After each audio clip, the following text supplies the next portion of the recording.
I remember very well one day when Jesus Arriaga, who was our IT guy at that time, and we were all standing around him, and he was sitting at a computer, and he pushed the enter key, and that put Shop Goodwill online.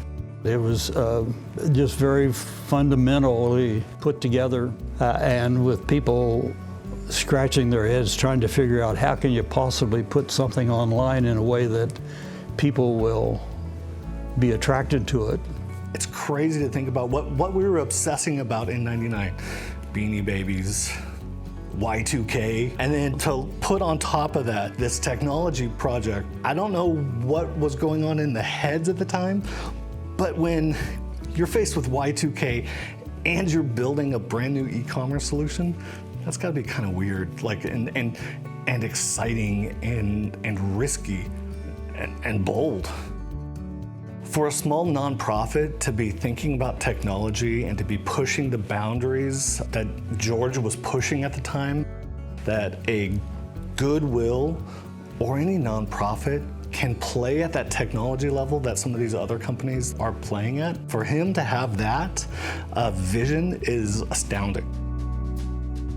There was a kind of a piece of plastic floating around the place. So we put that in the store, nobody wanted it. We put it in the as-is lot, couldn't sell it for $1. And we put it on shopgoodwill.com, and it sold for about $1,100 because it was a Picasso etching. That was enlightening to us when we began to think of all the things that were donated and going through Goodwill where we had no knowledge of the value. When you think back 25 years ago, thinking about what was the internet in 1999, and then fast forward here 25 years later, it's amazing to see just the constant innovation and really staying focused on technology first. One of the reasons why we even considered looking at Shop Goodwill is that we knew that we had to do something different than just the brick and mortar stores.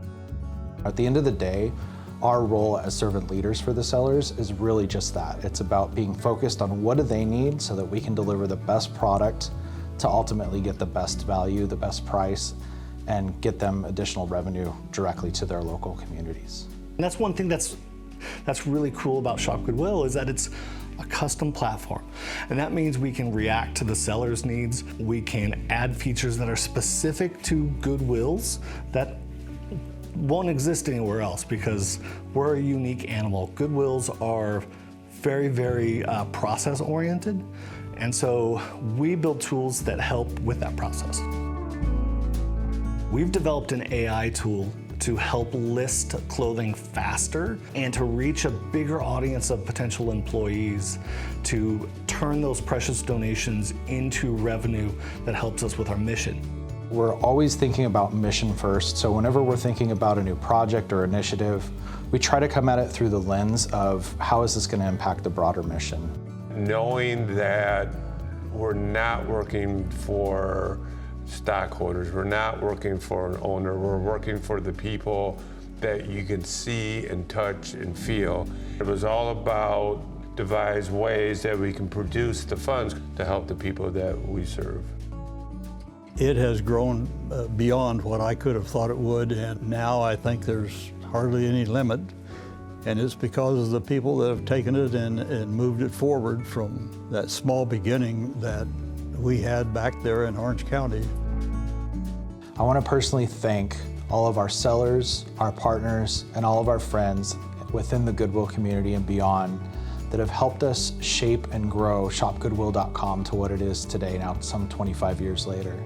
Together, we have helped achieve over $2 billion in revenue that has directly gone back to those local communities in which we serve. In addition, this revenue has helped us provide mission services to over 5 million people, and that's just the beginning.